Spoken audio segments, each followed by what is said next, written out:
So everybody was pretty interested in my prediction I did a few months ago, and I reiterated yesterday because of conversation and some inside news that I got around what's happening in Alberta. Interesting enough, I said Saskatchewan was going to go with it. Now, what if you could know the exact date? Would you like to know when that's going to happen? So what we're going to do right now is take a look at Alberta's birth chart and Canada's birth chart. Yes, they have birth charts. Now remember everybody, I do sidereal astrology, so let's take a look. You can learn a little bit of astrology too, whether you're doing Western or sidereal. So they have not only the sun in Leo, and I'll explain what that means in a second, they've also got what's the North Node and the South Node in Leo and Aquarius. What does that mean? It means that this province is destined to be in a leadership position. But it has to do it in a very slow and pragmatic planning.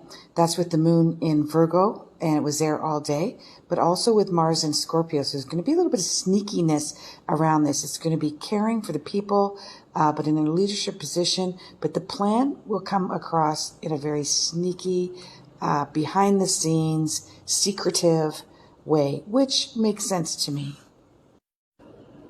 So when is this going to happen? Well, first of all, let's take a look at the Sun opposed Saturn. You could have not any more control issues than Saturn opposing the Sun. That means the father or the authoritarian of this chart, which is Alberta, has always been at odds with the individual, which is Alberta, sovereignty. But what's interesting is it's like they both have control over each other. That would make sense because Alberta owns resources which Canada wants, and Canada can have control over that, and they also have control over it because they own it. But let's own it, Alberta. You own it. But because there's a sense of duty here and service and caring for other people, it's not like they're going to hoard their resources from Canada. But it's definitely negotiable.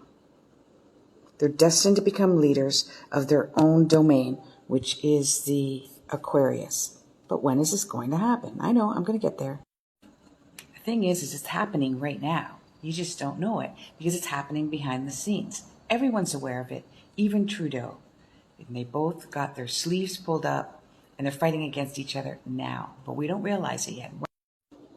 We want Uranus into Taurus, which is going to be in the 11th and 12th house, and we want it to oppose Mars. When?